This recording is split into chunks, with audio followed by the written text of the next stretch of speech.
Ready to go when you are. Okay, are you guys ready? And we'll call the meeting to order. This is the February, this is today the 24th, February 24th meeting of the Environmental Action Committee. I'm Sarah Marsh. I represent the citizens of Ward 1. Mike, you want to do introductions? This is Mike Emery. I live in Ward 4 and I work for Washington County. I'm Joanna Pollock. I live in Ward 2, and I'm new to the AAC, and I'm a PhD student at the U of A. And my name is Peter Nierengarten. I'm the city's Director of Sustainability and Resilience, and I'm the staff representative on the Environmental Action Committee, and I'm also a Ward 2 resident. And you have your cord over the microphone. Is that going to be an issue? Could be. Okay, good. I'm Garnet Wise. I'm the industrial representative. I work with waste management, sustainability services, Ward 1, and I guess I've lived in Fayetteville about 7 years, worked here 9 years. Rob Moore, Boston Mountain Solid Waste. I'm Mission and Crossover. I'm right between two wards there. We were going to look up which one I'm in. And I have been here in Fayetteville for about a year. Hi, I'm Richard Russell, local resident many, many years, degree in geology, and I'm the science member in the science discipline. Excellent. Okay, so we're going to start off by talking about some of our goals and topics that we want to cover this year to help us kind of fill in with speakers and make sure that we stay on track, because we are the Environmental Action Committee, so that implies we're going to take some action. So I think it would be good to just look at some of our goals from last year and see how we did on those. And some of these were actually carried over from 2012 when Sarah Lewis was the chair, and so there's just been some things that have been ongoing. Peter, do you want to talk about some of these, or you want me to? Yeah, I mean, essentially the list that I put out in the agenda was the list that we put together as a group at the beginning of 2013.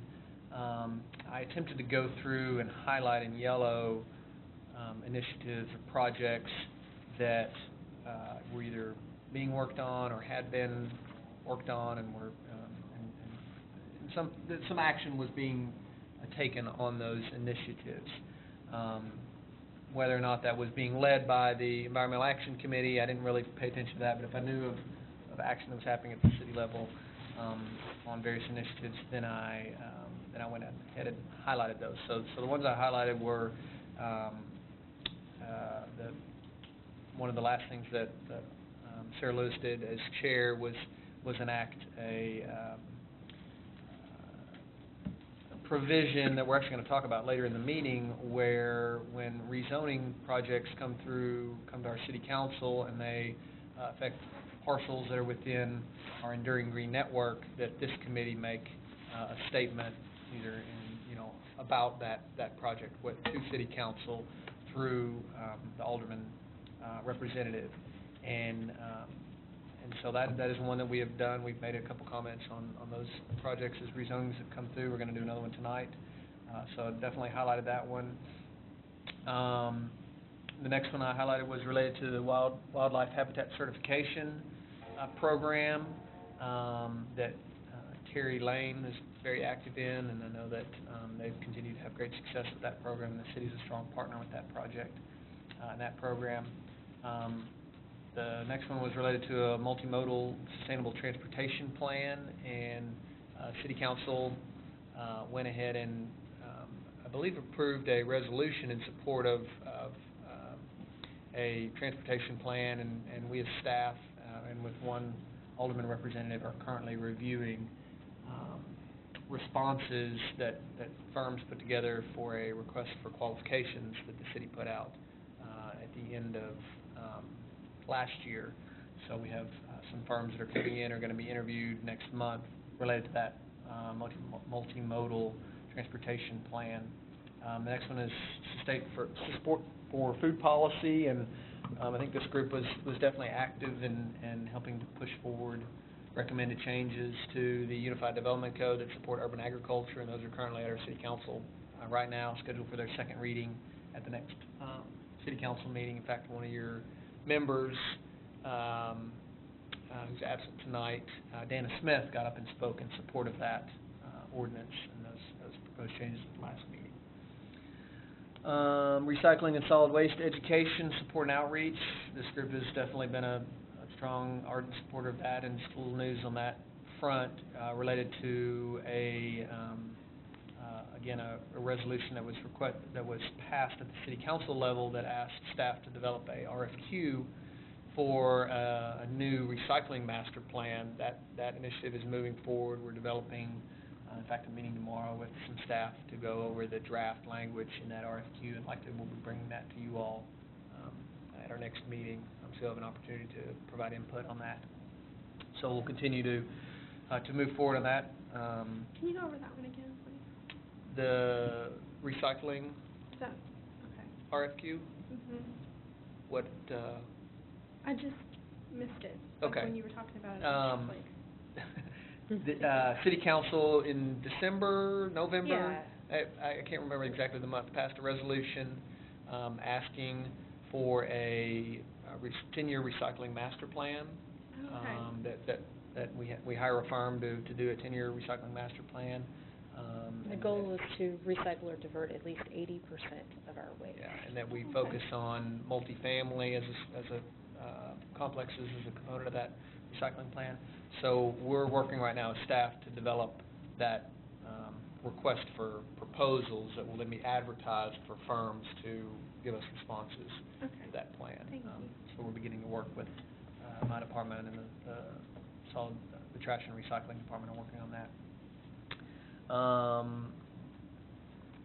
The next one was related to using city council tours to further Environmental Action Committee initiatives.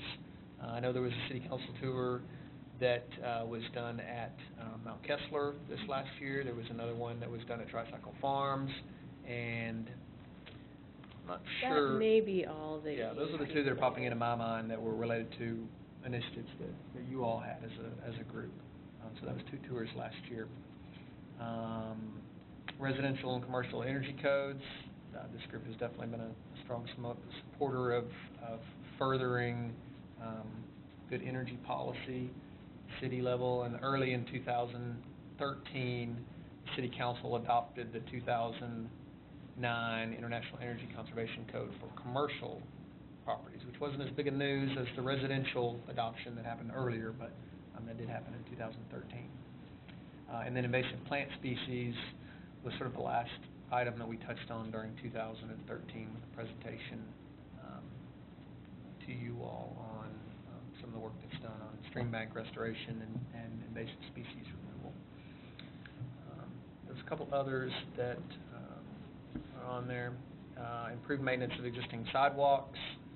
You know, the city's built miles and miles of sidewalks last year and is continuing that effort this year.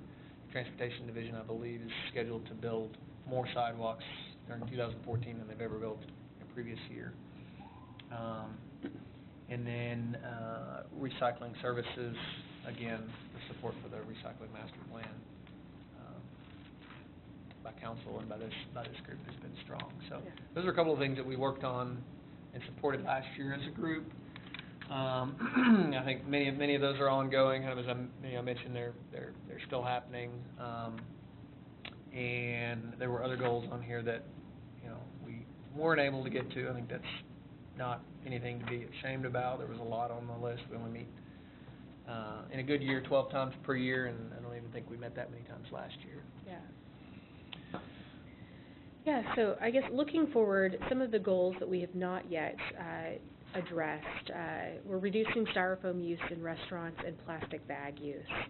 And, this might be a good time to think about scheduling a city council tour to go and look at the area behind Academy Sports, and there's a trail that runs through there, and I've noticed now that the leaves are off, you can see the plastic spaghetti that is intertwined in like everything back there, and I think that I think it's something that we need to look at as a community and address, because once you start seeing that stuff, it's really everywhere, and I've noticed there's a swamp of it the retention ponds off of MLK in front of like the Walmart and the Lowe's, and it's really, Well, when you walk the trail. and when you in the walk the creek. trail, it's in the creek, it's everywhere, and I think that it's one of those things we just need to go out and look at, and figure out what action we're going to take, because we really have to do something.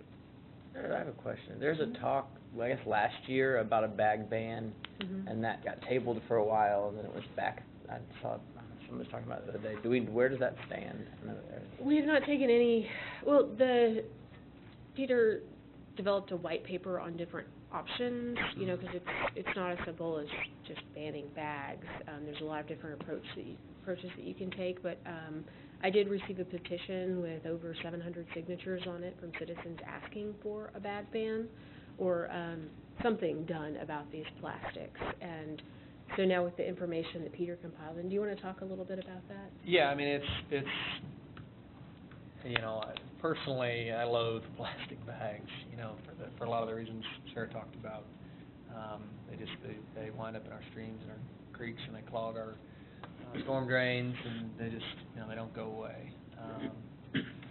And there's a lot of different strategies that different communities have taken related to bag bans. You know, is it about, you know, one of the things I think we need to have some community dialogue around is whether or not, what the goal is. Are we trying to just eliminate plastics, or are we trying to make the greatest, reduce the ecological footprint of disposable bags?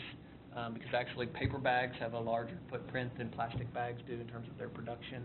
And so that's why many stores have gone to plastic bags, because they're cheaper to produce. They require less raw materials, but obviously they don't biodegrade. So, you know, we went through a lot and looked at a lot of what different communities have done. You know, do you partner a bag ban with some sort of a fee for paper bags, or do you create a fee for all bags? There's lots of different options, and I think that it definitely needs to be flushed out more, and we need to have more conversation around it. There's also the topic of compostables, or compostable bags. An adequate substitute for plastic bags are very similar in terms of short-term durability and strength and use. Of course, they cost more though to produce. They're really, really tough to compost. Yeah, and they don't go right away. You know, it takes them a little while to go away. So. Richard? I was hoping that part of the conversation would include who is willing and how much are they willing to help pay for this, because I don't see it being economically self-driving. There is no market for plastic bags, as far as I know. There's no, it's not a commodity that anybody needs. I think that's true. I mean, certainly if you're going to stay within, because Fayetteville has to recycle domestically, and they have to be able to show end life. And if you don't ship them overseas, you're not getting rid of number 5s very easily. Okay, so then, sorry, I just got choked on my lifesaver. But I think it's probably time to start thinking about, are we willing to spend somebody's money to achieve that goal? I don't know how you do bans, and I quite clearly see how doable that is. So the next idea I get is, well, how do we pay people to collect? That's just a general sense of where my thinking is going. If I may. I think that before we get into this conversation, we need to assess all of our goals, and then if this is a top one, then we'll come back and we'll schedule a meeting specifically on that topic. Is that Okay, you want more goals? Yeah, we're going through the things that we have not Addressed. yet, and we're going to prioritize, and then we'll schedule a meeting. Right. Remind me, I have a Okay. addition to that list. Let's see. Then further on, we had a policy for reclaiming, reclamation of partially completed or foreclosed developments and underutilized parking within Fayetteville. Peter, you were on that. Would you want to talk about? And that, it's actually kind of timely because that's one of the rezoning requests we're going to talk about a little bit later. It actually fits that definition of a partially developed piece of property. But, I think my memory from when that was added to the list is that it was a recognition that when the recession started, 06, 07, 08, a lot of development was happening. Many of those developments were not carried through to completion, and so there's sort of partial infrastructure in various states of completion and now overgrowth that exists in many areas of the community, and trying to figure out if there's not some way to incentivize some of those projects that we would like to see develop, and others that we may not want to see develop, not develop. And how do we prioritize those? How do we incentivize or disincentivize development that we want in certain areas? To some extent, we're kind of held hostage by the banks that a lot of times own those properties and their willingness to negotiate in terms of selling prices and whatnot. But it's certainly something that may become more of a pressing issue as we start to see more development happening in the city, which we are beginning to see now. Is this like brownfield? Not really. I would characterize them. They don't have any lasting environmental degradation, other than the fact that they were probably cleared and partly developed streets, water lines, curbs, gutters, sidewalks. Some or all of that, or none of that may exist. Yeah. And red dirt. And probably plenty of red dirt, yes. Yeah, but a lot of utilities and infrastructure were put in, and then the houses and buildings weren't. Okay. So, and then beyond that, we had impact fees for stormwater management in new developments and incentives for low-impact development strategies, which I think, again, is really timely with all of the development starting to come back again. And then we had, how can the Environmental Action Committee learn about environment and water protection and achieve better enforcement of construction water pollution laws within the city? Peter, it says you're learning about that. Yeah, I think it was put there as a opportunity for learning for the group. I think one of the things I've learned is that I think as a city we do a really good job of enforcing our rules related to construction and pollution prevention. A lot of times when we see issues with construction projects, they're projects that are not city construction projects. They're private developers, or they're Highway and Transportation Department. Quite possibly. I got a lot of phone calls on the destruction they caused along the crossover construction. And they were apparently just bulldozing down large trees and burning them, and not doing a lot of erosion and sedimentation control. If you'll excuse me, we're all too quiet, most people in here, and I watch these meetings. Mm-hmm. You got to really jack up your The voice. Okay. volume to hear the speakers, and if you're not sitting close to one of these mics on the table and looking right at it, and speaking loudly, you're not really recorded very well. So, Okay. and I've heard this from the people that are actually managing this. This room is being recorded from the station, not from a person in the room anymore, and he can't say, get louder, so Right. I'm doing it for him. All right. Thanks. Another thing is if we have something on the wall we want to share, like we have, and we have the lights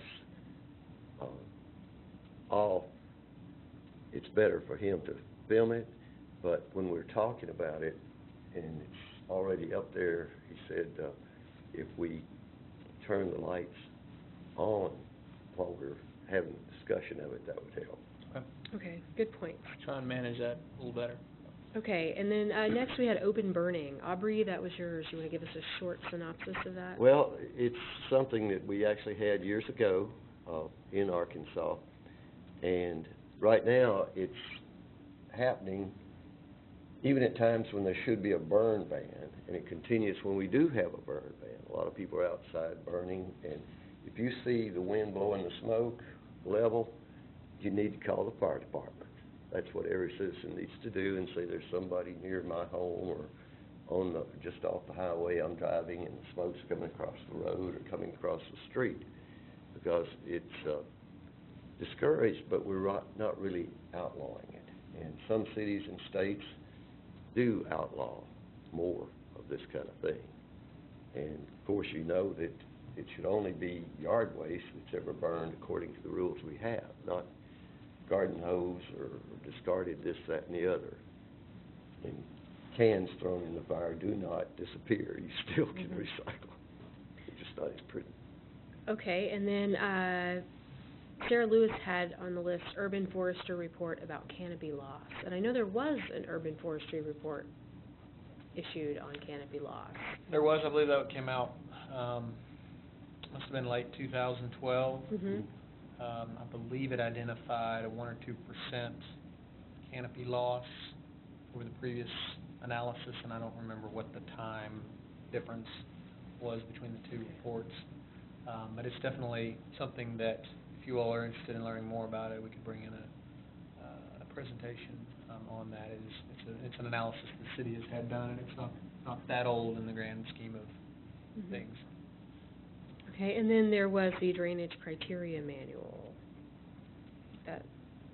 And that is continuing to be developed. I think the engineering department has that nearly in a final draft form, and if you all are interested in hearing from Sarah Reed, who was here last month, is the city stormwater engineer, we can certainly invite her back to share with us where the development of that manual is at.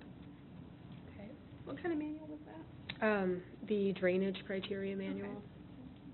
Which is related to the low-impact development code in general, which we have never put in place. It now has, the drainage criteria manual now has a low-impact development component to it, and low-impact development option, or sort of path for a developer to take if they chose to do low-impact development. But currently, we don't have anything that would require the developer to do that, or even incentivize, do we? You know, beauty's in the eye of the beholder, I guess. Depends on what they would see as how you define incentive. I'm not really sure. Okay. On that one. Okay, and then some goals that I had added were the HERS rating disclosure on all properties at the point of sale or rent, and that's basically an energy use disclosure so that you know how much energy use a property uses before you sign a lease or buy it. I think this is really important because we have such a high percentage of rentals in our community, and many of which are very run down. And when people spend a lot of money on utilities, they don't have a lot of money left to feed their family or shop in our local businesses. So I would really like to see us take some action on this, because right now we do require a HERS rating on all new construction, but we're not doing anything to address the existing construction. And the city is trying to subsidize people getting improvements. We're actually providing some material, is that right? To both renters and homeowners to make their building more energy efficient.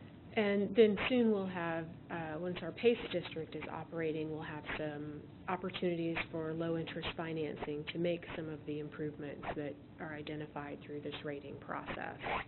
So I think it's really important that we don't just impose kind of a penalty, but instead we also offer a solution as part of this action to promote energy efficiency. Another thing we're doing that sort of is very similar to that, but a whole lot simpler, is as a city, or as an employer, the city is offering a benefit to our employees called HEAL, Home Energy Assistance Loan, whereby employees can get low-interest loans to do weatherization improvements on their homes.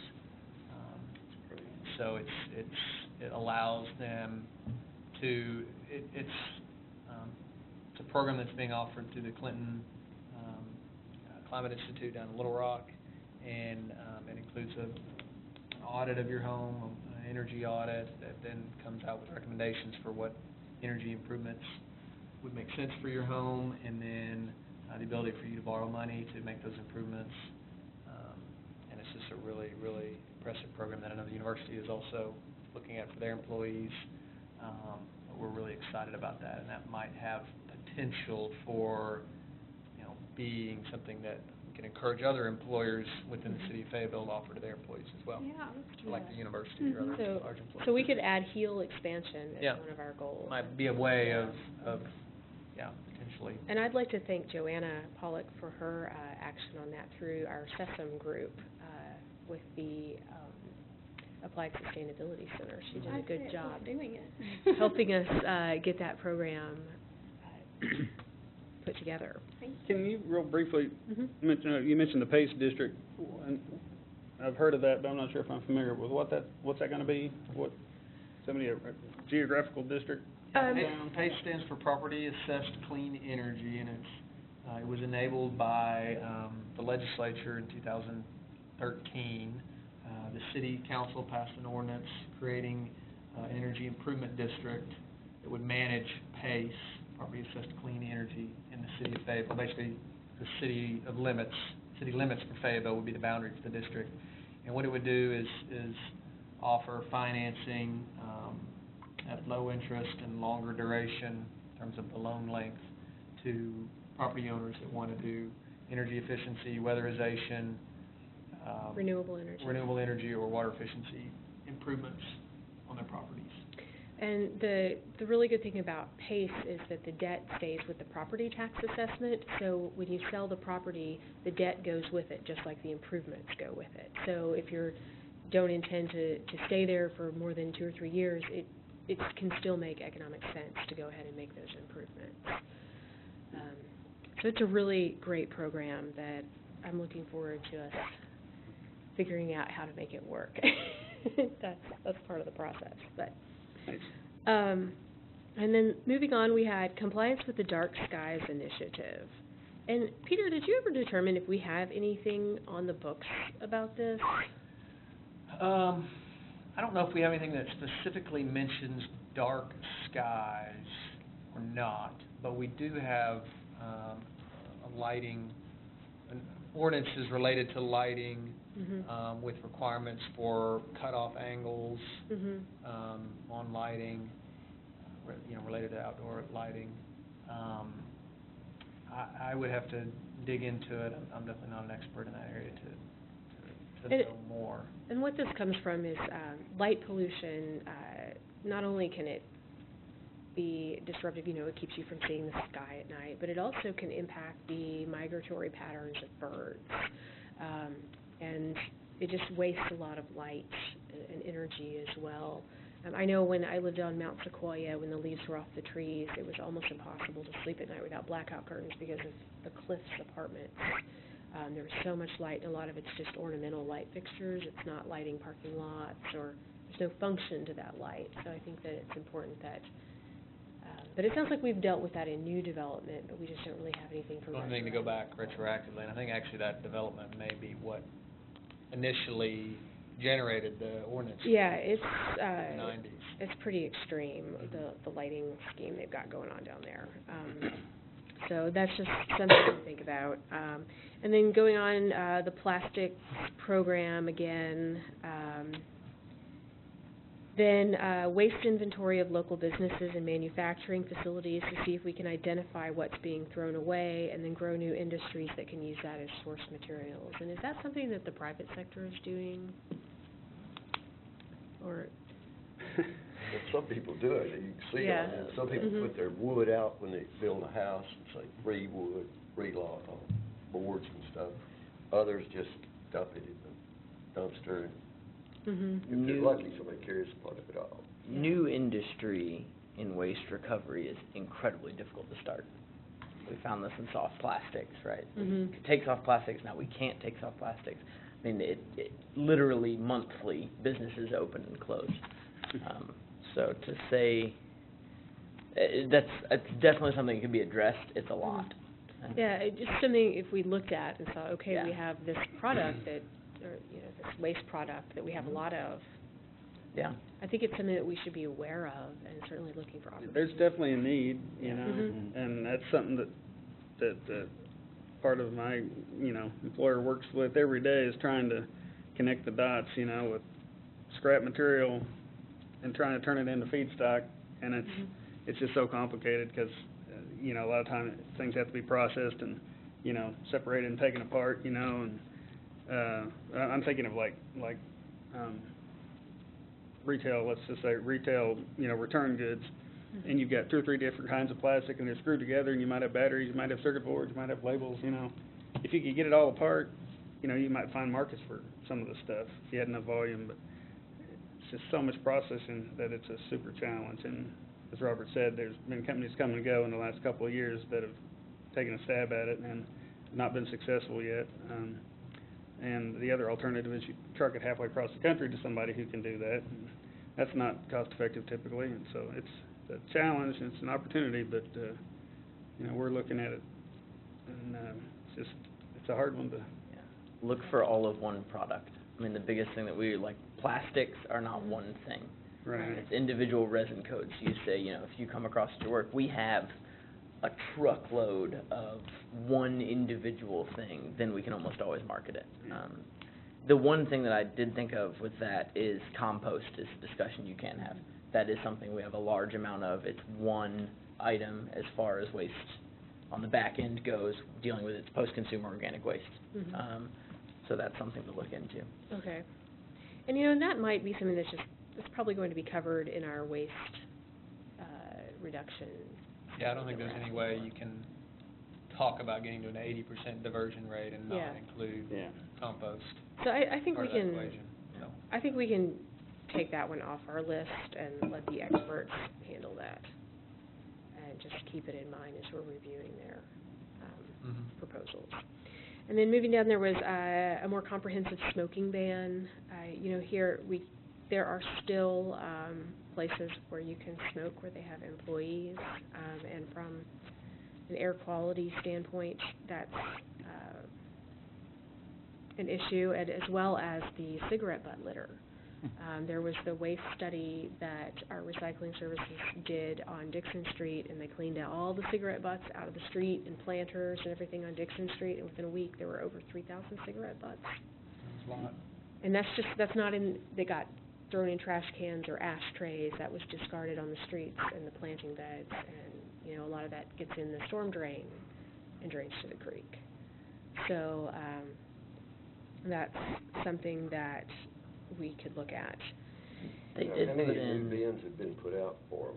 They put out a bunch on. Yeah, we received a grant from the Keep America Beautiful group, and that paid for bins and some like pocket ashtrays and stuff.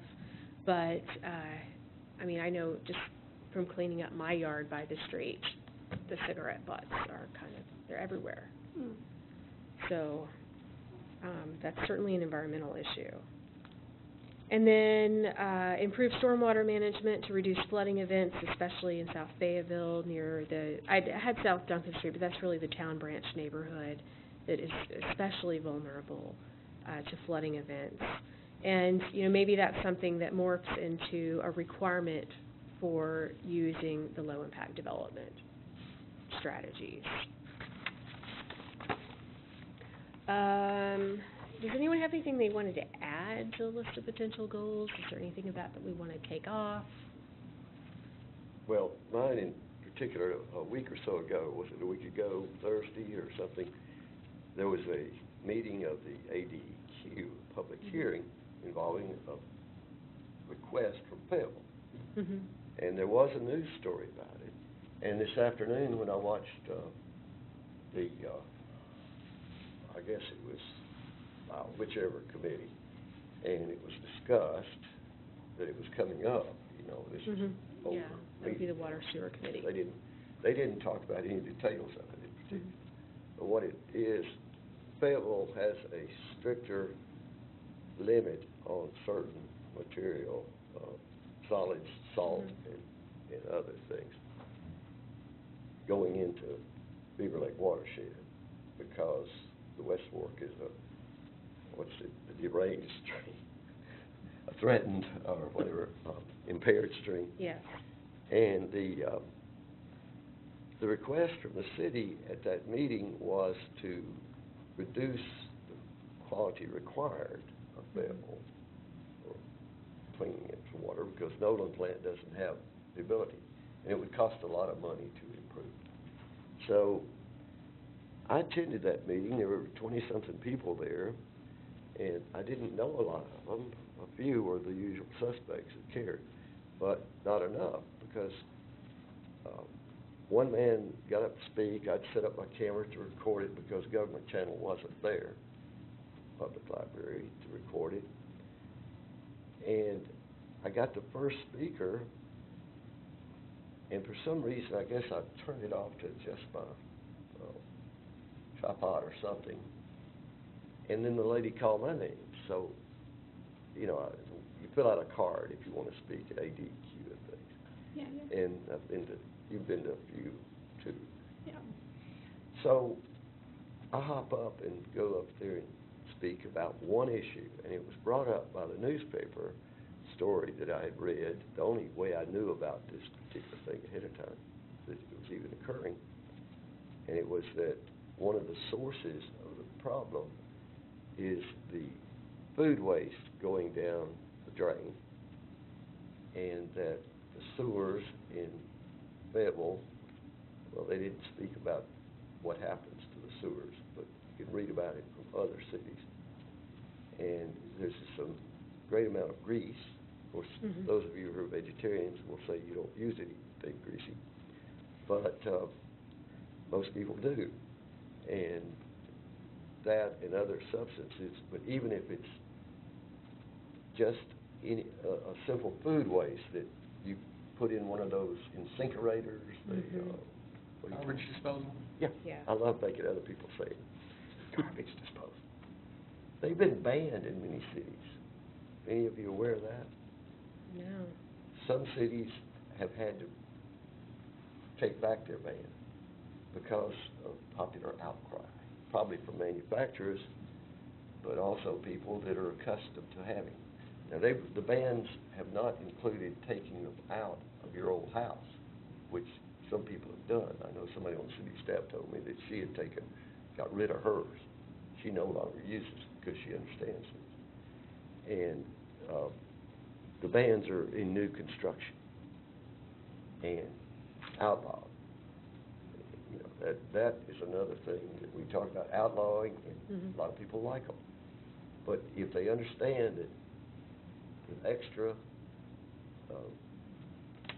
substances, such as just salt and other things that are added to food, are going down there, and there's no way to cleanse it now at the Nolan plant, which is the one in our own watershed, our own drinking water supply. So that would be one to discuss and learn more about this year. And I think one of the guys who works for the park department said that he had relatives or friends in Canada, and some of the cities there have outlawed them for years, and they're just not in homes. Yeah, I'd love to rip mine out. You've got one? I've got one. This is the first time I've ever had one, and they just... But you don't have to put stuff down. No, but weird stuff ends up in there. Yeah. And it doesn't smell good. But it's better to use that. It's probably too much. Better to put the food stuff, like your yard. I'll bet if you put every food scrap in your large backyard, it'll disappear within a day or so. It does. Because there's something that'll come by and eat it. The rabbits, the crows will visit you. This stuff goes back into the soil, and it doesn't go directly into the stream. It's got to be, the soil's cleaning it. So, but, hate to say it, but putting the food waste in the garbage would be better for the watershed than so it would go to the landfill rather than going straight into the water. And that's a sad fact. But anyway, that one came up. Okay. Well, the rest of that story about the meeting, I spoke about that subject not as long as I did now probably, but enough, more than enough. And I went back and sat down, and the lady said, well, if nobody else wants to speak, I guess we're done. And I went back up and ran to the mic and said, well, I had left my camera off, so I don't have a recording of this. I had never turned it on after the first speaker. So I was rather irate, as you all have seen me many times. And, well, aren't you going to have a presentation? There was no presentation before the public started speaking. Nobody in there, unless they had a copy and had read it ahead of time, probably had access to it. So ADEQ just tells you, well, it's on our website. Well, how many of you even went to the website to find out the agenda for this meeting? Peter had it on the city list of meetings today. Usually it's just send it out by email, but it's great when the meetings, where it's listed on the TV listings, it has the agenda, and I go to those every week for the Planning Commission, City Council. And City Council's best because you can read all the backup. You can see the pictures of the land development, the rezonings, and all that stuff on there. And it's a must view. Okay, But anyhow, so yes. do we want to get They ended them? that without doing anything but letting people take material, and nobody protested. Okay, so do we want to get some sort of a presentation here on the water quality standards issues so that we have a better understanding of it? That's going to go through the mill some more. So if we got to hear about it, we could expose what it amounts to and why and what we can do. Okay. All the things we've been doing to save the watershed help with this, the Okay. ordinances that we've All right. got. Well, Peter we'll see where that ranks in our priorities, but I think we can definitely get someone here, even if that's just Mark Kenyon, the chair of our Water Sewer Committee, could give us a good presentation. Possibly, someone from CSU, Yeah, see, they would be that great as actually well. is well grounded in wastewater treatment.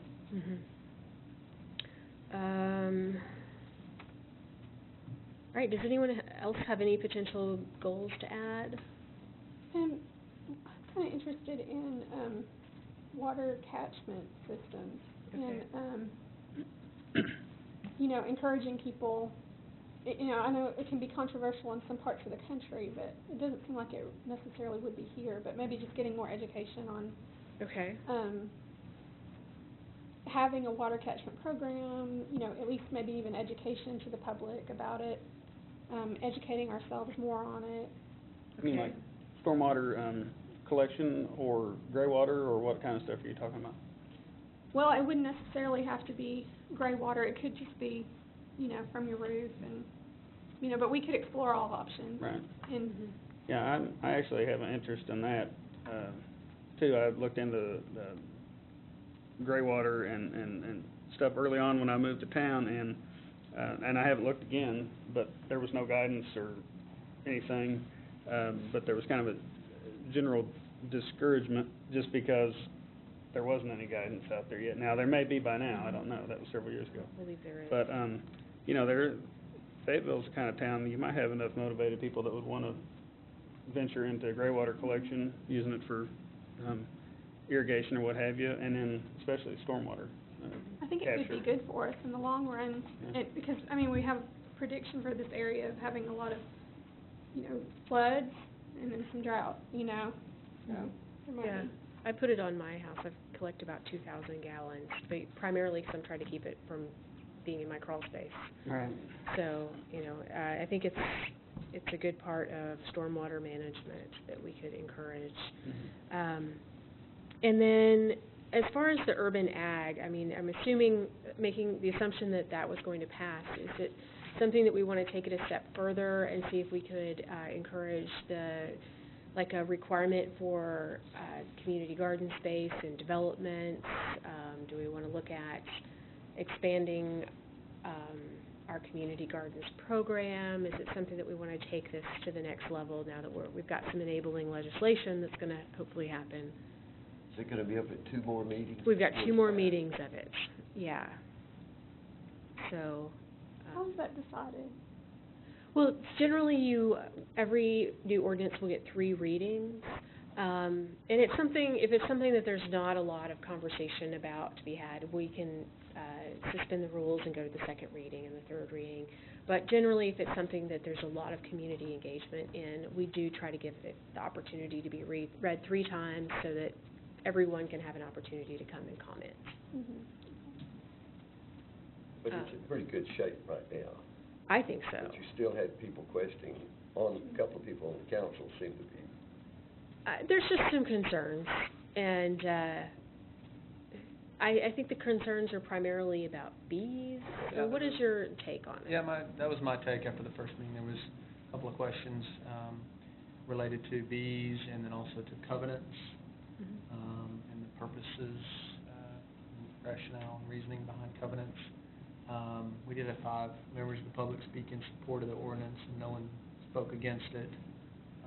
But as I understand it, a few council members have received concern, calls or emails from concerned citizens about it.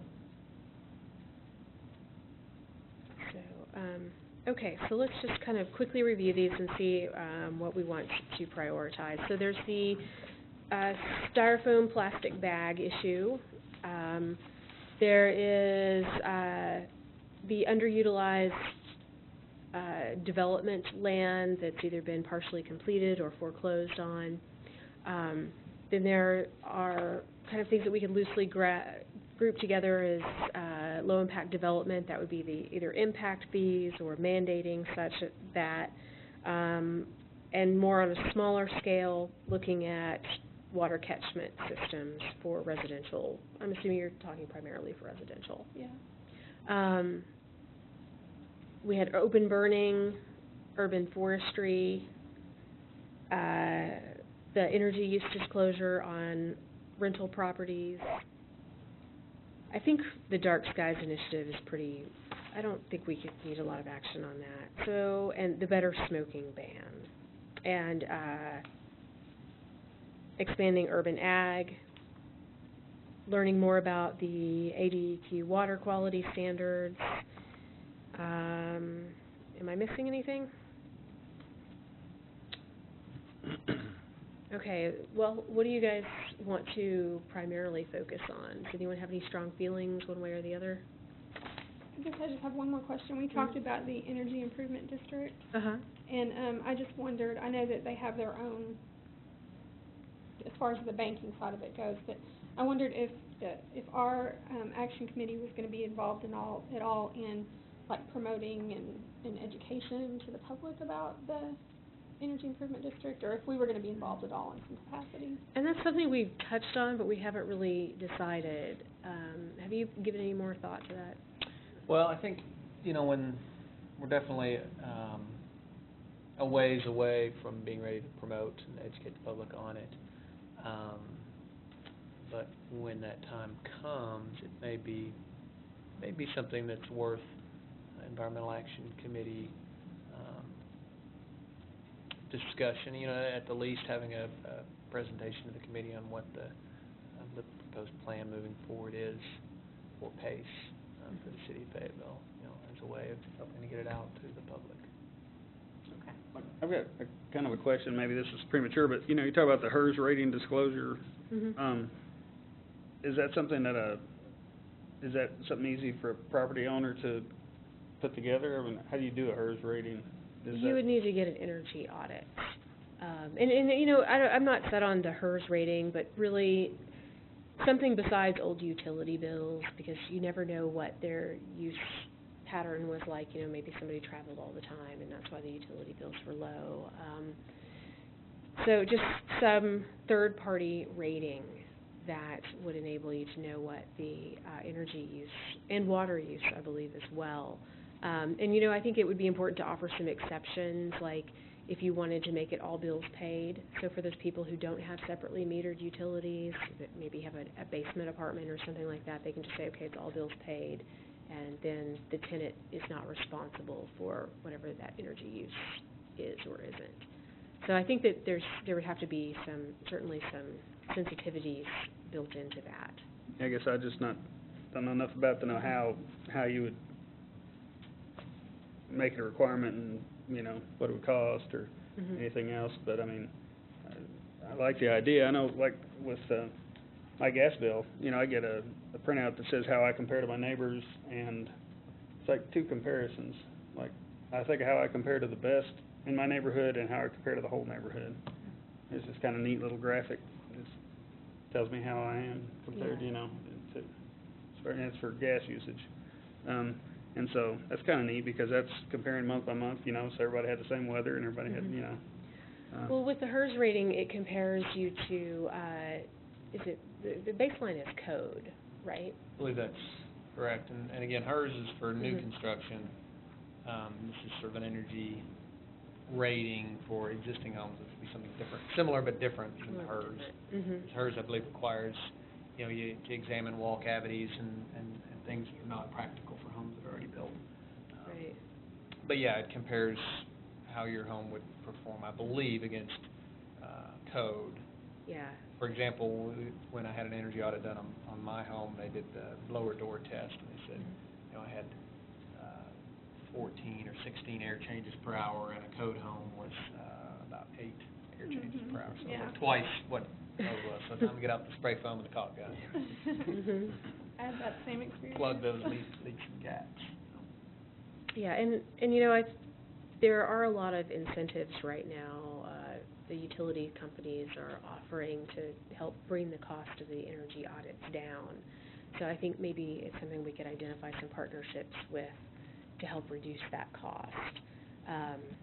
And really, you know, it's just at that point of sale or rent.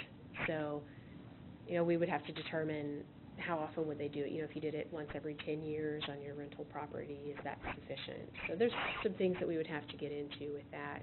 Yeah. But, you know, we're spending a lot of money on energy, and it's generally the people that are least able to pay that are in these rental properties that need that information the most before they sign the lease.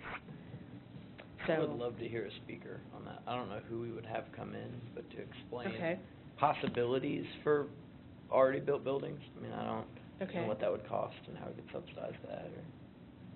Oh, we can arrange that. we can arrange that. Okay, so I'm hearing that that's got some interest. Oh, yeah. Let's move that up, the priority list there. And then, I mean, I really want to push for this low-impact development stuff, anything that's dealing with development, because we're starting to see an uptick in that, and I think we really, to make the most impact, we need to address that now. There's a lot of that on the west side, too. Yeah. Yep. So, low-impact development. Can I ask another question Mhm. before we get too far? I'm sorry. Sorry? Do we have any educational programs right now in terms of educating the public about how to prepare for extreme weather, or? Not that I'm aware of. Well, city website has lots of Yeah. stuff, and PACE is another thing that's up there, and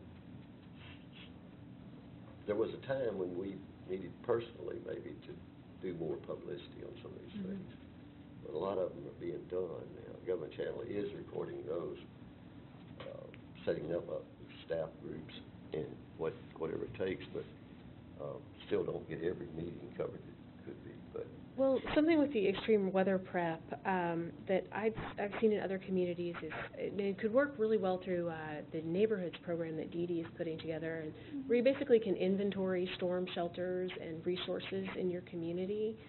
So maybe you don't have a tornado shelter, but you can look on a map and find your neighbors who do that might be willing to allow you to Good idea. shelter. Yeah. And this would be a good opportunity to work with our police and fire and get people prepared. Mhm. I think it's really important that we do that.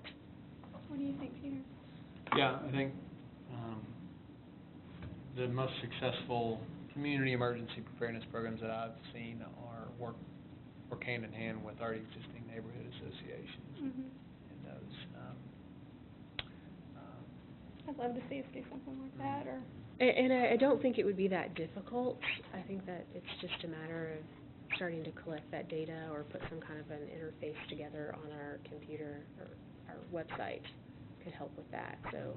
One other thing, you know, Mhm. semi-related to that is the city's new emergency notification Mhm. process and system that will be rolling out shortly to citizens. We already have it set up for beta test with city employees, where we all have, the city has the ability to basically push out a message to all city employees via phone message or text message or email. Great. So we're working on making that available to citizens as well for mass notification of weather events, you know. That's similar to like what Storm the warning. county has with the code red system. Possibly, I'm not familiar with the county's. You can get text, email, or phone calls Okay. about, weather closures or Okay. warnings, that kind of Yeah.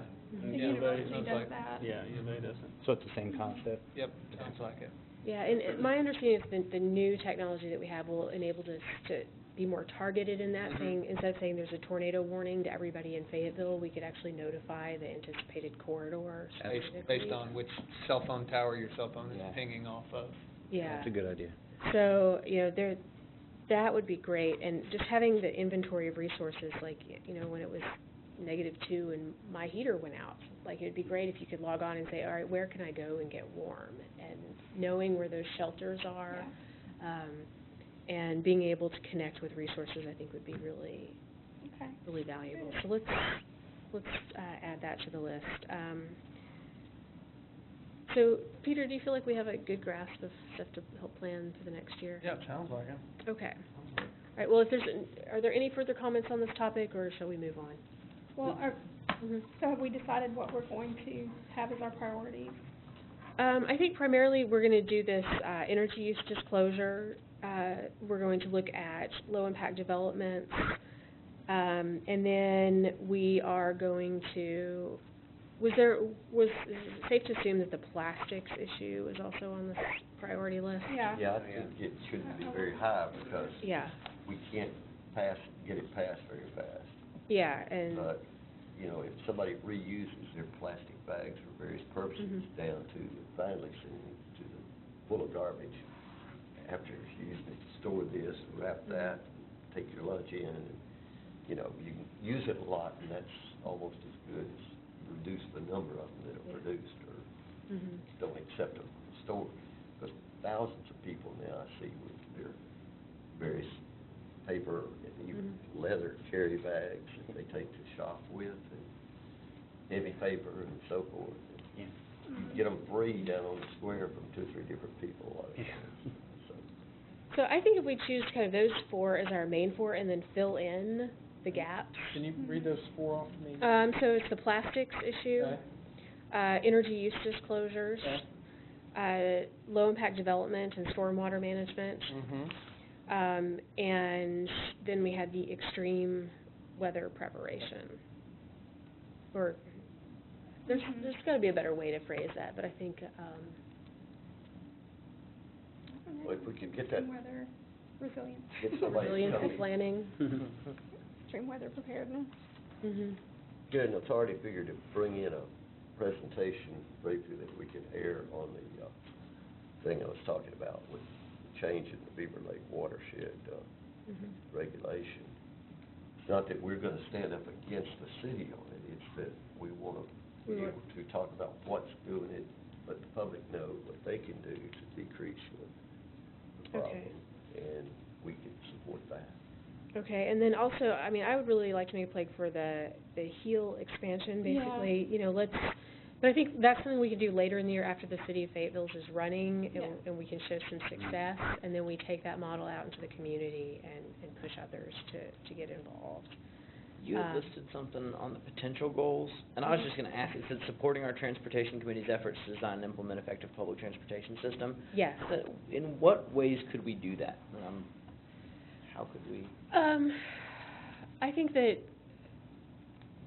we're gonna have to educate the public on it, and help with the campaign to build support for it.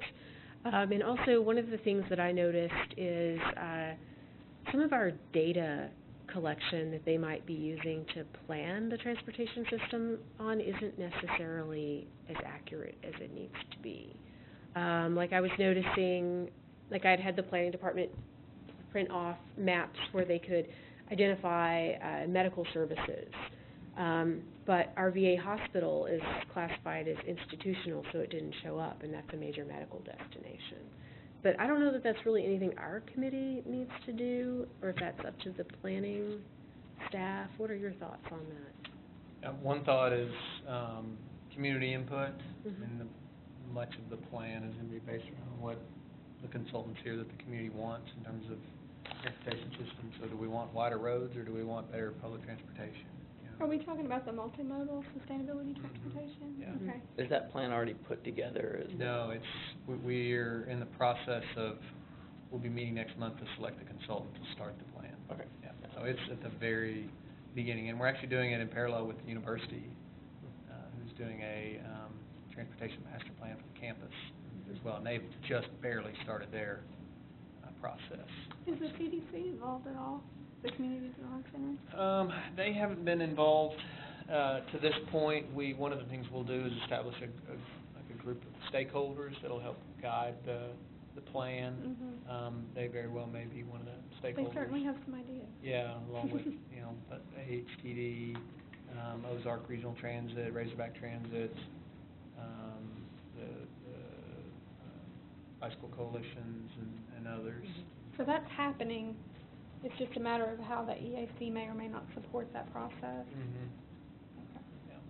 Yeah, so I think once we know more about what's happening, and really, realistically, when do you think we would even get a plan back? I can't imagine that's gonna happen in the next 6 months. No, I mean, I think it'd be pushing it to get the plan done by the end of the year. Yeah, so I think that's gonna be next year's Okay. priority.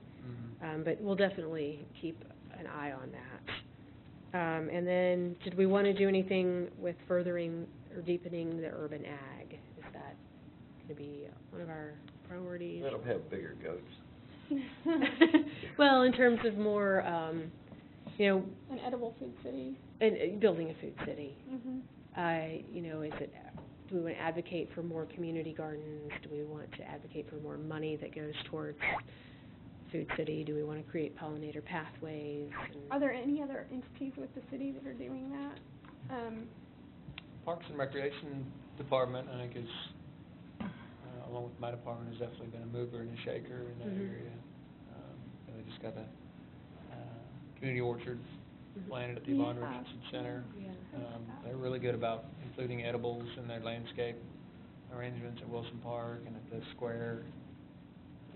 So do we just need to be in a supportive capacity of I think what they're so. doing? Maybe we just would like to stay up to date on what Mhm. they're doing. Mhm. Well, like, this list of goals we're talking about, I mean, we still have, our mission is still to be involved in all the Mhm. green pathways and stream side protection. I mean, all these other things, this doesn't take away from any of that, right? And- No, it's Yeah, I mean, just, so, this is just, this is the committee area, specific goals. special focus, Okay. to help us plan the year, so I think that, there's still gonna be stuff that comes at the committee that we Mhm. can't predict, they're gonna be items that come before city council. that- right, 'cause that's, I like all that, the bike paths and the Mhm. trails and, Mhm. all that stuff, I liked our involvement in that even before I got here. So I hope all that's gonna continue. it will. Hooray for Mount Kessler. Yeah. That was Yes. amazing. We were all- Okay, well, if there are any final comments, or shall we move on? Because we've got Yeah, we more to better move do, on. and we've been here an hour. Okay, so just to clarify, we eliminated the dark skies, like we're not gonna Yes. have that as a priority. Mhm. And then, the urban forestry and canopy loss, are we still maybe gonna have a presenter on that, or, I think if we have some gaps, we'll put that in. okay. But I think we're going to stay focused on the other issues. Really, those are the low impact development. If we educate and get that being used, there'll be more trees saved, there'll be more natural soil. Yeah. So you'll have a Okay. place for a garden, and you'll have some shade to keep the city cool. So, And construction and pollution prevention, does that go along with low impact development? Yes. Okay. Righty. All right, so the next item on our agenda is it's an Enduring Green Network recommendation. There's a rezoning request, and, Peter, were you prepared to present this? Yeah, so just a little history for those of you that are newer members on the Environmental Action Committee late in 2012, when Sarah Lewis was still the chair of the committee. She brought forward an idea where development projects that were happening inside the city of Fayetteville that were happening inside the Enduring Green Network or had an effect on the Enduring Green Network, that this committee ought to provide input to city council on whether or not those projects should be approved or denied. In the city's development process, it turns out that the city council doesn't have the ultimate say on every decision related to a development project. Many of those decisions are made at the planning commission level, and so we opted, because we're advisory to the council and not to the planning commission, we opted to not comment on those projects that are only being taken to the planning commission. But when a property is being zoned or rezoned, that is a decision that city council makes. It starts at the planning commission level, but ultimately the city council has the authority to zone and rezone properties within the city limits of the city of Fayetteville. So, the Enduring Green Network is a boundary that was established as part of the city's 2030 planning effort with help from the Fayetteville Natural Heritage Commission and others. It is a web, if you will, of some of it pristine lands that have been untouched. Oftentimes it follows ridge tops, forested areas, or stream corridors, drainage corridors within the city. One of the goals of City Plan 2030 is to maintain a enduring green network for the city. There's 6 goals, and one of them is maintaining that enduring green network.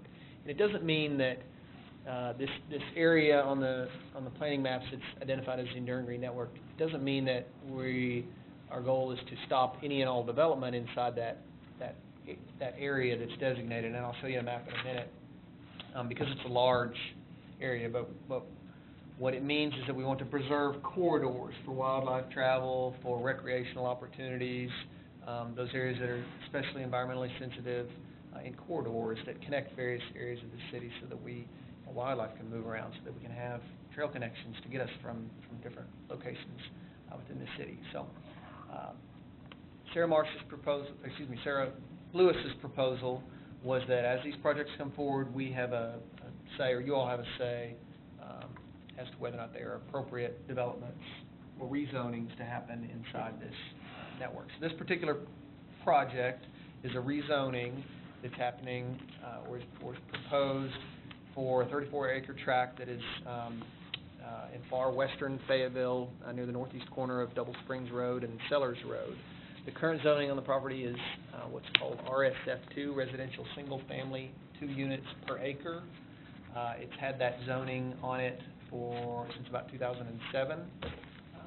The property owners actually in 2007 tried to get it rezoned to RSF4, Residential Single Family, 4 units per acre, which is 4 houses in an acre instead of 2 houses in an acre, so twice as dense.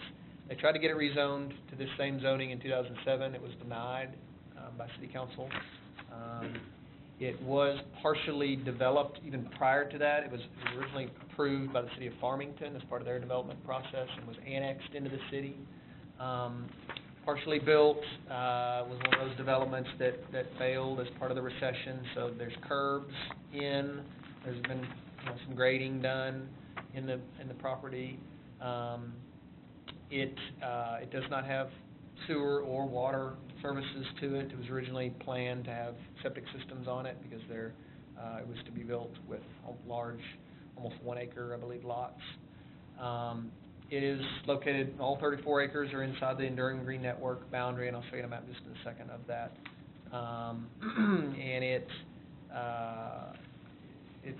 very much on the edge or the fringe of the city, and it's adjacent to Goose Creek, which is a tributary to, I believe, Owl Creek, which then flows into the Illinois River.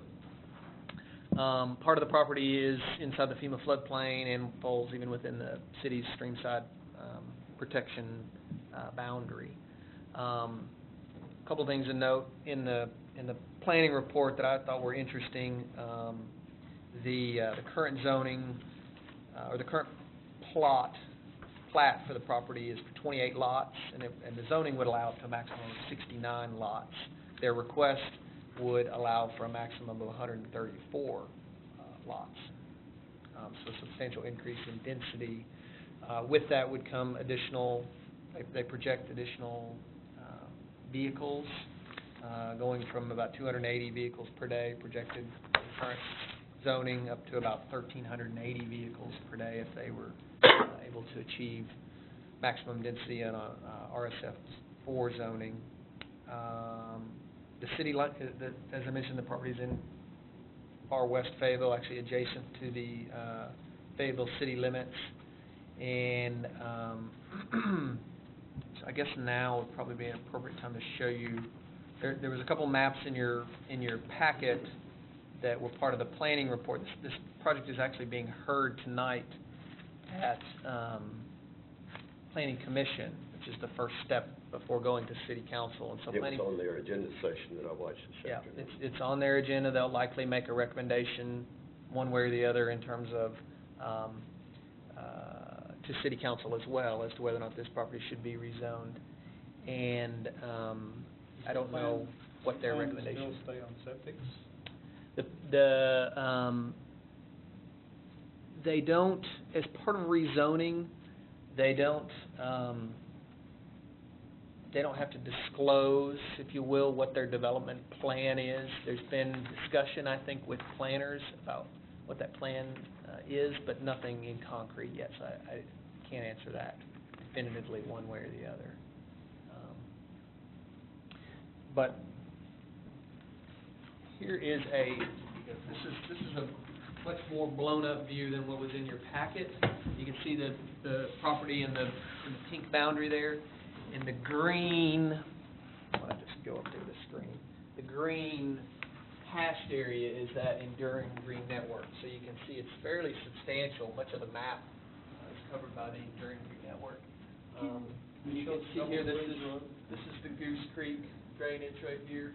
There's Double Springs Road right there, and Sellers Road right here. Go to like Google Maps or something and zoom out to see. I'm having a hard time envisioning where this is. Okay, here's our wastewater treatment plant right there in West Fayetteville. Down. Weddington Drive. Weddington Up here, yeah, so we're actually downstream of the wastewater treatment plant. So it has to go through a lift station to get back to Yeah, top there would, hill. if it were to be on sewer, I believe there's a lift station in this area here, Aubrey, that it would have to gravity flow to and pump back to the wastewater It's treatment plant. occupying high ground there, I believe, on the north end of it, and then the rest of it's in a Goose Creek drainage. Right. Yeah.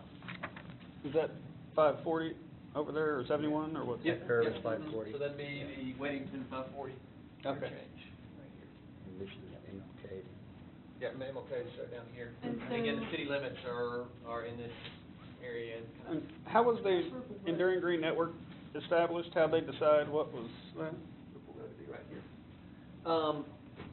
It was part of the 2030 planning process, and as I mentioned, you can see it oftentimes follows corridors. Is this North Fork of Farmington branch here, Aubrey? That flows along the north side of Probably, that's on 62? MLK, yeah. Yeah. It's Farmington Range. And then, you can see this wooded area here is part of the Enduring Green Network. So is it? So like across Fayetteville city limits, there's big swaths of Yeah. Mm-hmm. the network. And Okay. I would And it also like to point out that, so this is Rupel Road, which Yeah. we're extending to, as part of the box around the city, which is supposed to be conceived of as a growth boundary. So if we're conceiving of this as our growth boundary, and the property, Well outside that box, it's well outside the box. probably at least a good mile, if not more.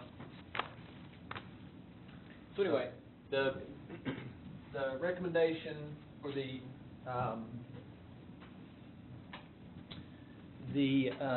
recommendation from planning staff was for denial of the rezoning, so they're recommending the zoning stay as it exists, which is 2 units per acre, RSF2. But as I mentioned, City Council ultimately has the decision on whether or not this property gets rezoned. And so this is our opportunity to say, city council through Ms. Marsh that we either do believe this property should be rezoned, or it should remain zoned as it is right now. Is it part of Ward 4? Yes. I think so. Barely. And their meeting's going on tonight, right now, too. Yeah, it is. As planning commission is. Garnet? Yeah, I was just trying to envision the 4, homes per acre, like in a city, like, like here in town, the city lots, I'm trying to remember how wide and how long they are. I'm trying to picture just relative 4 houses per acre, like where I live, for example, if that's equivalent, or, I don't remember what a typical city lot is here in town. The minimum size that 75 lot by can be, 200 or- would be 8,000 square feet at 4 units per acre, and the minimum lot frontage so street frontage on that 4 unit per acre lot would be 70 feet, so it'd be 70 by maybe 100 and change, 105 or so. I'm just trying to picture. 43,560. Yeah, 'cause I'm trying to remember, like, my neighborhood, if they're 75 feet wide and 150 feet deep, something like that. Yeah, so that might be a little bit less dense than true 4 units per acre.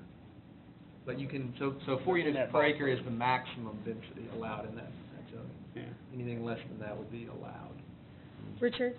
I think one thing we could do that would be useful is to, maybe not decide tonight, but come to some agreement about some development within the Enduring Green Network that we would support, that would still pretty much convey the idea of what the Green Network's supposed to do. You can't ask people to have 5-acre lots with mandatory trees and what have you, but you could find out, you could come to some agreement about a limit about the use that we would perhaps agree that it would not degrade the Green Network Like, substantially. yeah, I'm curious, like, I don't really know what's allowed and what's not allowed now, but like, for example, if you have, whether you have 2 houses per acre or 4, if they all have privacy fences, then wouldn't matter, because you're still blocking any wildlife, like, deer passing through or something, for example. I don't know exactly what we're trying to accomplish with the Green Network, for sure, so Well, there may be other things more important than how many houses, yeah, I think when I look at, Peter, can you bring the map back? Sorry. And when I think about these decisions, really what we're deciding is where are people going to live in our community. And when we dump, enough lots out there that we're going to have 1,300 cars a day accessing jobs, shopping, entertainment, education, will we be able to serve that with transit? That's unlikely. It'd be a very expensive community to serve with transit. And recycling services, and trash services, and sanitation services. I think about what, we're establishing this box around the city, not just because we want to have an urban growth boundary, but because we want to make sure that we can serve future development with transit, and that's the whole concept of the ring road.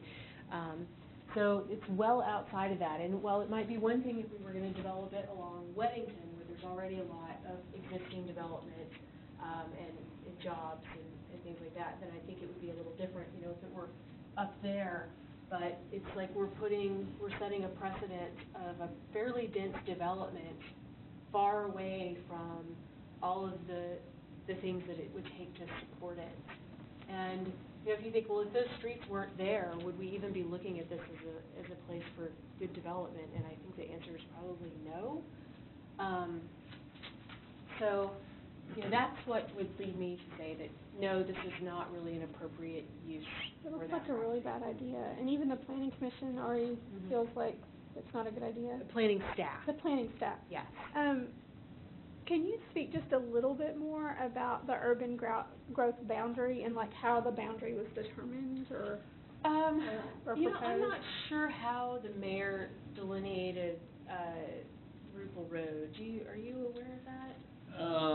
I think it came partially out of the last transportation plan that was done in 2003. but, Oh. it's essentially, the mayor has, a box, around the city that, are roads that either are improved or scheduled to be improved. Rupel is one of them. In fact, I believe it is being discussed at the Transportation Committee meeting tonight. Mhm. And the mayor's vision for that box is that growth would happen inside of it. So Rupel Road being the western boundary of that box. And I guess there's been some sort of determination that this box would be able to support the type of population growth that we're anticipating as long as we plan densely. Yeah, yeah. It's not just some arbitrary. Right, and the idea is that that you could get on a bus and go all the way around the box. Like a and main then artery or. It's a main artery, and it will have a multi-use trail alongside it, and sidewalks, and so it's kind of a major corridor that will span the city, and so the idea is that it's gonna hold in development. And anything outside of that, that's part of the city limits, Mhm. is something that we want to protect as green space.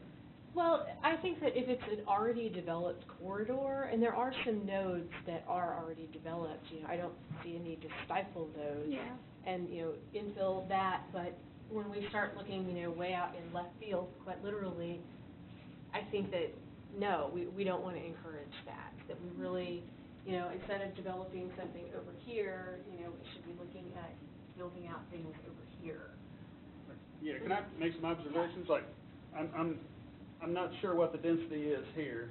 You look at this neighborhood and you see houses, so probably you're talking about doing this just as dense, I imagine, in that Yeah. ballpark. Oops, right. Oops.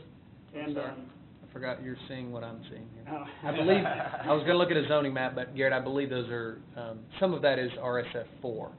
Which is what they're wanting. Right. Mhm. Okay, so it would be just as dense, dropped in the middle of the Right. green network. So now, just On for, a two-lane road access. yeah, Yeah. and it just, you can tell this is not in the network, partly probably because it's already so dense. Mhm. And that's one reason why it didn't. Is that trigger- part of Farmington, or is that part of Fayetteville? Fayetteville. No, Okay. it's fair. Yeah, it's surrounded by the green network corridor, but it's so dense that it fell out. And so now we're potentially talking about dropping the same density in the middle. Right. And So then, I would lean then against it. how long before we get a request to get this parcel and this one? Right, And yeah. then why not this one? Right. Well, And that's how sprawl happens. This one will fall under the category of this idea we're trying to explore about partially Infill developed, and where we've already. partially developed subdivisions, so we have it that way in our thoughts too. Also, isn't there a major new school out here somewhere? Well, Owl Creek's somewhere, I don't know. It's up there. Not quite that far, but it would be. Owl Creek Elementary is right here, yeah. Now, any traffic that's gonna be developed, and if this were to get developed, it's gonna be on Double Springs. Double Springs You to don't really Weddington. have any other way to get in and out of there, do I you? believe Double Springs would connect up to Sellers. Weddington and down to Highway 62. Yeah, Sellers is not that efficient to get you anywhere. It'll No. get you back to Rupel, but it's not thoroughfare. Not for that kind of traffic that would be there anyway. So its impact would be directly, immediately on Double Springs. Yeah, and those people aren't gonna be able to walk anywhere, No. as far as, the grocery store or anything, that's, I mean, Plus, it's right on Goose Creek. It'll be Double Springs and it'll be north, towards Weddington. Yeah, I mean, just for example, the nearest grocery store alone, I think would be the Harps way up here. Yeah, Yeah. way up there. So, I mean, my reaction is that no, I would, I don't think that this is a wise decision to put a dense residential development there, because it is so far outside of our enduring green net, or outside of the box around the city. It's far away from goods and services. It will be difficult to serve with transit. It's going to generate a lot of traffic, because it will be entirely auto-dependent, and I think we just don't want to start allowing the development creep into this pristine, largely rural piece of our enduring green network. I agree, I wouldn't support making it more dense for all those reasons. Do we have any differing opinions? Any other observations? Or, I certainly agree with what you guys are saying and what the staff appeared to be recommending when I was listening to it this afternoon at the agenda session. But if everywhere we could somehow influence developers, incentivize, is that Mhm. made-up word we've heard for the last 5 years or something? But anyway, to utilize the infrastructure that's been put in. And the tough thing for this particular one was Farmington allowed septic tanks, so it's done without reference to getting the sewage back up to our treatment plant. So, that's the tough thing, but we're only gonna make it worse if we allow a bunch more houses. The developer's comment is that we need to build all of these to be able to afford to put in the sewer. Well, that's all based on, probably this property's been very cheap the last 5 years since that was put in. And somebody owns it right now, whether it's the developer or he's gonna buy it if this is approved. You've gotta remember when the guys come in and say, well, it's gonna cost me, and we've made plans to do this, and then you find out they haven't bought it yet, so they haven't invested. So it's on the one person who's probably got it really cheap. And those kind of arguments are not good, because it's gonna cost the city a lot to put those sewers make it function, to get the Mhm. stuff pumped back upstream.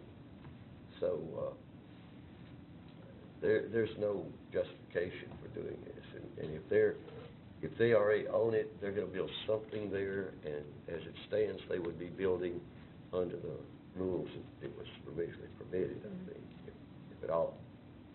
And that would be much better than filling it in and doing all of these things we're talking about. And getting people to ride the buses, that's the first step. I think we do, as a committee, have to work hard when somebody brings up another effort to pass a transit tax. Maybe we don't have the people that fought it so hard last time still so strong and so angry about it. And maybe more than have learned to appreciate the buses, I hope. Yeah. I've got a question, because I don't understand how it all works. When a developer puts in develops a piece of property, like when I know they have to go through zoning and all this approval stuff, but like, is that obligating the city to come and put in sewer, or does the developer have to put in sewer to meet the code? I mean, who pays for what? Typically, on a project like that, the developer pays for Okay. all of the infrastructure. Okay. Installation, it's put in per city specifications, Right. requirements, Okay. inspected by city inspectors, and then, as part of the entitlement process, when the project is accepted by the city, final lots designated, and then the infrastructure is conveyed over to the city. So the streets and the sewers Yeah. and the water and, Mhm. become the property of the city Okay, to but own and it's maintain. part of the developer's Cost. burden and cost to Mhm. put it in by code and all that, so, Yep. okay. Right. So presumably making it more difficult for them to do that deters, Yeah. sets a precedent that deters people from building out there. Yeah. Well, I can Richard. think of two other, let's call them attenuated developments. Mhm. It's a new term I just coined. I like it. One of them is on Sellers, back east of there, but not quite to Broyles Road. I'm not sure where that is. It's west of Broyles and south of Sellers. And then there's another one that's off of Broyles, fairly near over to Weddington. These are both subdivisions where the streets have been cut and a certain amount of infrastructure has been placed. They were right at the peak of the bubble, in '04, somewhere back there. So this is not the only one of these out in that neighborhood. Yeah, and, we have one off of Mission and Crossover that, what was the one off of Mission that they did all the earthwork for? Park?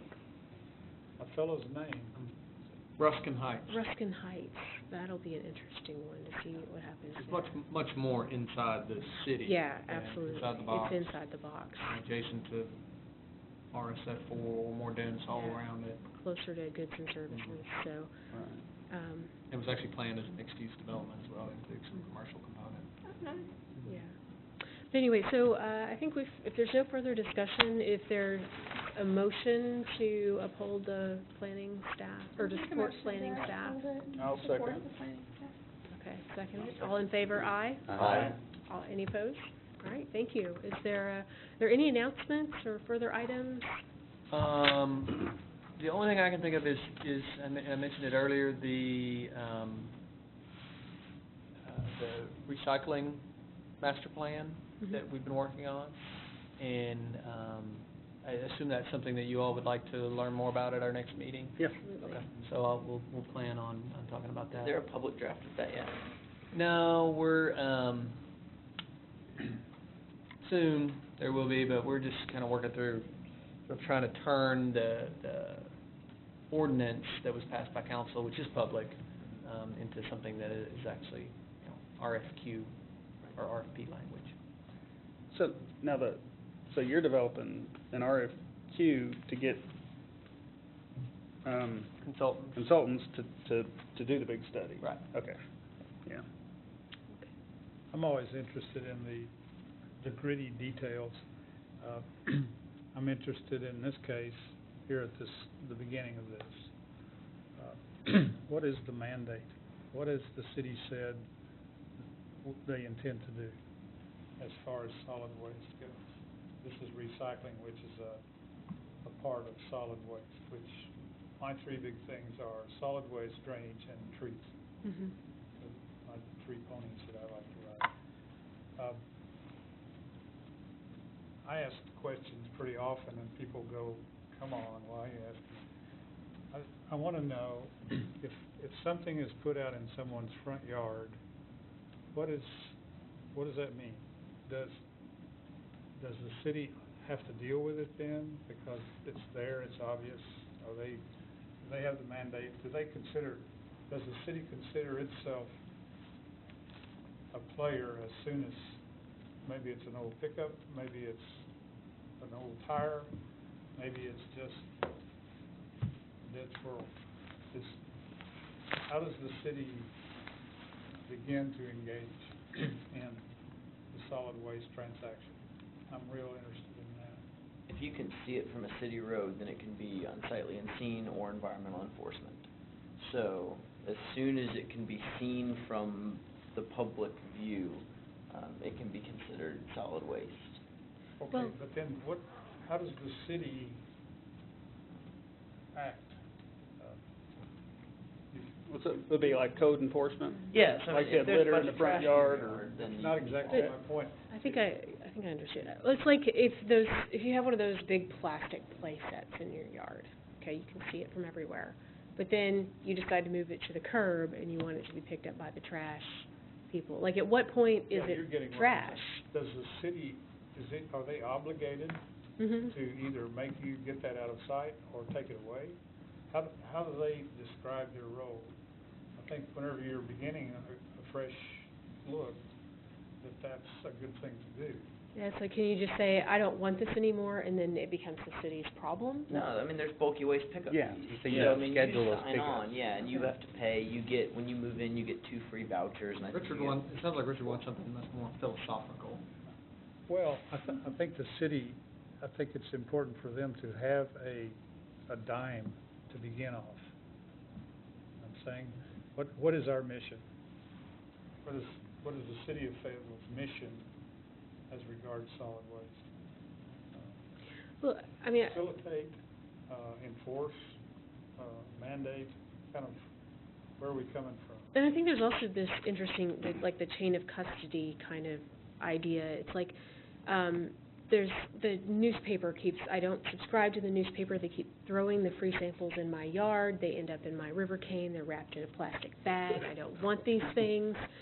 Are they littering in my yard, or am I littering by not picking it up before it gets washed? Are they The river giving you a valuable resource? and Can you I just come haven't by figured out again? what to do with it? Yeah, please. Okay, I'll take care of the problem. If very Yeah. expensive now, and they're very important. I think that's just an interesting question, is who owns it and who's responsible for it? Because if the city, I mean, of course, the city is acting in the direction of, well, we've got this 80%, and that's, what are we doing 80%? What's our goal? Diversion. Diversion of what? I can develop the argument. Could it be diversion, or could it also just be waste reduction? If we don't produce all these plastic bags, Right. are we counting towards our goal? Does that mean we look at what we didn't take to the landfill? Generally, it's landfill diversion is what you look at. From a So you say, baseline. currently, we bring X amount to the landfill, we want to reduce that by 80%, which would So- take into account reduction, right? So then that's, Mhm. you We have use some, less, we you take have less. some total that you have identified. The baseline. Mhm. Yeah, it's basically, it's 80% of everything that we collect. So you're, So you're not gonna collect that motor home that's parked in the driveway next door to me, and it's been there for 10 years, and nobody lives in it, and it's full of, not You like. can make them collect it. I mean, there's a whole process for environmental enforcement. So if you have a torn down trailer park next door, there's a whole Yeah, they line can of condemn people it. to go through to make, and eventually the city does have to pay for it. Once you get there, I mean, there's tons of red tape, but yeah. but I think as we're advising the council, as to what we feel like is the smart way to go, you know, that enhances the environment and works towards everyone's goal of reacquiring value. Like, for instance, beer bottles. So there's a program going, it's working pretty good, that's still Mhm. collecting beer bottles in a specific environment that generates nice beer bottles every weekend. One time I got permission to take a bunch of plate glass over, which is a pure product very similar to those beer bottles. And I got specific permission to go and put the plate glass in the dumpster where the city collects. And that felt really good, because that was a bunch of beer bottles all at once, and it was a reuse of a resource that goes into some new usage, and it didn't go in the landfill. And in my mind, I can think of glass companies within the city who are filling a dumpster a week with glass and other mixed stuff. And so I'd like to be able to find ways to incentivize or encourage people to nibble, all of us work together and nibble on these numbers, rather than trying to figure out a rule to impose. You know what I'm saying? That's kind of how I see that. A huge part of that is just gonna be education. I mean, so with glass specifically, the reason that glass is available now is because there's a company that opened up in Kansas City that's taking glass, which used to be like the volatile market. So you'd lose on it, you'd win on it, you'd lose on it, you'd win on it. They take it completely for free. So we make $0. Everybody loses money on glass because you have to collect it, but there's a solid market that's not going anywhere that'll collect it all for free. And is that worthwhile in your reduction program? Oh, absolutely. Oh, yeah, Yeah, this is heavy, the center of the You have United to States. affix a cost to that collection. Right, Mhm. the glass is heavy, You have to have your and eyes wide open about it. I think it's because it's heavy, and so therefore it costs a lot to dispose of it in the landfill because it's done by weight. So there's your metric, it's weight, Mhm. Right. not volume. Right. Interestingly enough, to me, a landfill, it would be volume. You can do it either way. Yeah. You can be charged for both, and it depends on the product. Plastic bags can make a ton of mess with a very small volume, because when you, Mhm. you know, if you have a Small weight. bale So of... as far as it continuing to turn the ship back towards the economics of it each time you consider what you're gonna do, or what something is worth, do we need to talk to the landfill people? Let's negotiate in terms of volume instead of weight. Why are we doing weight? Well, the state says we gotta do weight, so they made everybody, all the landfills put scales in several years back. That might have been 15 years ago, I don't remember. Is that just a last resort metric? We Uh, at least weigh it? Well, that's the standard It's- for all the landfills, so I they think weigh it's- everything, and everything's by tons. It's so- not arbitrary, and Yeah. so, because, you know, with volume, you can compact it. And so it's, I think there's a little more It levels the arbitrariness. playing field You between can't you use coming. volume as a metric at the weigh-in, at the arrival. Right, right. Now, landfills still talk in terms of airspace, which is volume. You know, they only have so much airspace, you know, but yeah, the scales, the weight is how everything You is. can see Tiny Charge from the end of the mountain now, and you have been able to for a couple of years. I just think it's really, to me, it's interesting to consider things in that way, like the cigarette butt Mhm. discussion. There's no volume there whatsoever. There's probably no product there. I don't think the fiber of it's worth much. It might kill bugs and And fish. mulch, but no one wants to look at it. But maybe there's you know there's an ordinance, don't you? Cigarette butt ordinance? Is there? There is. It's, you remember? You're probably a perpetrator. What? No, I. There is an ordinance, put them in $100 my pocket. $100 fine for Seriously? tossing out a bucket. And I don't think it's been taken off. No, it's just hard to enforce. It's from the 80s, way back. Yeah, it's very hard to enforce. Interesting part of that, All of it. Mm-hmm. that discussion. I've actually known people who got fined for doing it. You know, just while we're on this whole subject of volume and weight and so on and so forth, trying to make a big dent, you know, I think you touched on organics. You know, organics is what, typically a 30%, 35%, I think is kind of the number that's used. I know when we did the waste audit at the school, it was in the 35% range. And it's heavy and it's wet typically, you know, food waste, stuff like that. But it's a big challenge, you know. Now, you've got some cities way out on the front, you know, Seattle and San Francisco and all that, where they have 3 containers, 3 bins at the curbs. You got trash, recycling, and organics. It's glass now too. Well, yeah, glass, yeah, sometimes you have it a 4th, depending on if it's single stream versus sort of separated recycling. That's a whole nother discussion, but organics is, and I'm sure the solid waste, like you mentioned, the solid waste plan or recycling plan or whatever is gonna have to address that, and right now, we don't have an easy option for that. You know, the city's got the yard waste class permit. But there's some out there that do it, but none close to here that do organics. In the Beck study. Well, guys, they, this is a But, great yeah, discussion, but we are off topic and Yeah. it's late, and so we will cover this at a future meeting. And I appreciate your enthusiasm for the topic. I move we If you adjourn, I second that. Meeting adjourned. See you Okay. guys next month.